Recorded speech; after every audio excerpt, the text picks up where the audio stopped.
我係澳洲註冊營養師 Mimi 啊。咁我今日咧係講緊咧1月7號咧，美國發布咗一個新嘅飲食嘅金字塔啊。咁我而家咧就講第3點啊。咁第3點咧，佢就講咧係要喺每日度咧都要有蔬菜啊、水果啊咁樣嘅。咁但係咧就要着重喺一啲叫做 whole form 嘅，即係話唔係將佢打咗做果汁啊，將佢變咗做一啲其他嘅食物形態。我哋都係希望係原個水果，香蕉就搣皮食啊，咁就蘋果就可能洗乾淨啊、剩啊，去咗啲多餘農藥就連皮食啊咁。咁呢個係最好嘅。咁呢個其實同以往都係一樣，因為世衛都唔希望我哋食得太多一啲嘅果糖嘅，係啦。咁因為如果果糖嘅形態係出現於鮮榨果汁，或者係愛嚟將啲水果愛嚟做咗其他一啲嘅食物嚟講嘅話咧，咁有機會咧我哋食得過多，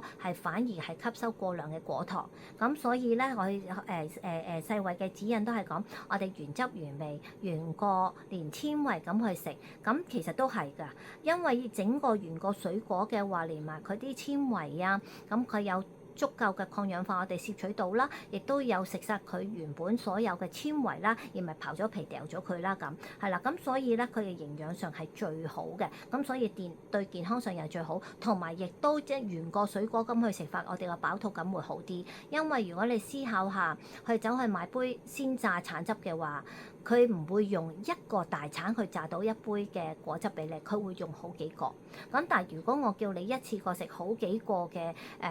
大橙啦，咁你係食唔落㗎，好多時都會覺得好脹。咁所以喺卡路里攝取上，喺果糖攝取上嚟講咧，原個水果都係一嚟有益之餘，亦都可以控制我哋唔好過量。咁所以係非常之好嘅。係啦，咁所以咧呢個就係第3點，就係建議大家咧都係着重翻係水果係要盡量係真係原汁原味，買佢翻嚟係點嘅，洗乾淨處理乾淨咗就應該去食佢啦，咁樣係啦，確保我哋攞最好嘅營養。OK，咁所以呢個我覺得無論美國又好啦，香港人嘅話其實都可以參考翻今次呢個嘅建議。